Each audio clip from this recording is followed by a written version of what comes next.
I'm going to give you my 4 best tips to get you financially organized, which everybody can do, no matter all shapes and sizes, ages, that you can do from home, and we're going to dive right in. And step 1 is to take inventory of your finances. So, Rachel, I cannot tell you how many times people don't even know where all their money is. So what I want you to quickly do, Irina, is just give me the quick, tell me biggest financial pieces that exist that I should know about, and we're just going to take that inventory. So what are your assets? So my house is probably my biggest asset. Your house, what else? Jewelry. Jewelry, okay. So it sounds like you have some fancy jewelry. That sounds good. What other assets do you have? Checking and savings. Got it, checking and savings, okay. So what we would do for everybody at home is you would literally make a list of all of the different things that you have that are your financial assets. And Rachel, I cannot tell you how many people have the bank note that is on a piece of paper or the old IRA that they actually didn't roll over, and we just literally need to get them all in one place.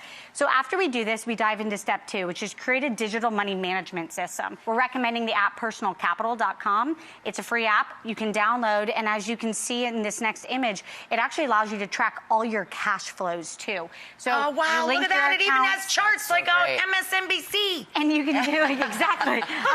And it's really straightforward. It shows you where your money's going every single month, and you can, I call it a money minute. You take 1 minute, you log in, you see what's happening with your finances. So after we do that, then the second thing that we do is we create an email address. And then you take all of your assets and all of the places that those exist, and you have all of those bills go to one place. Rachel, nobody ever reads their bills. I actually was going through my own finances last night and found a mistake on one of my bills where I'd been overcharged $89.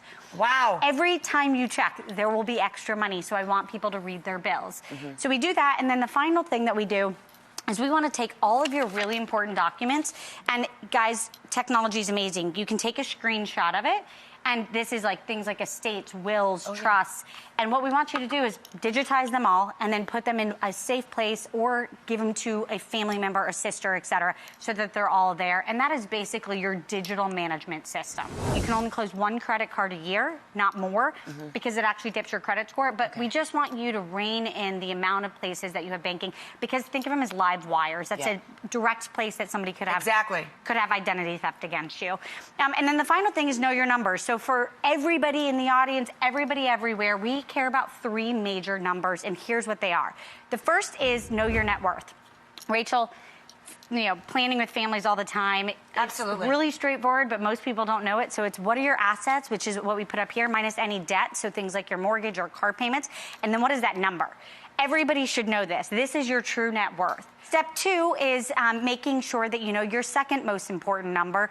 And for us, this is actually knowing your take-home pay as a household. So people will tell me, and I'll use a good round number, our household makes $100,000, and I'm the fun person who always has to remind you, no, it doesn't.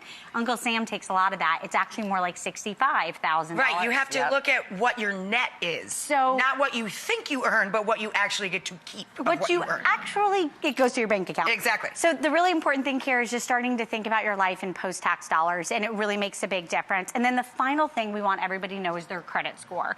So there's tons of great sites, Annual Credit Report and creditkarma.com that we love. And the takeaway here is your credit score is the only grade that matters after you leave college, period. Right. It's the only one, and it ranges between 300 and 850, and I want you to be above 760, and you just need to always know this number. So after that, we now have a full digital financial management system, and you now can like stand in your own truth and tackle your finances so that you can start to focus on that cool business. Yeah, thank you. Totally makes sense.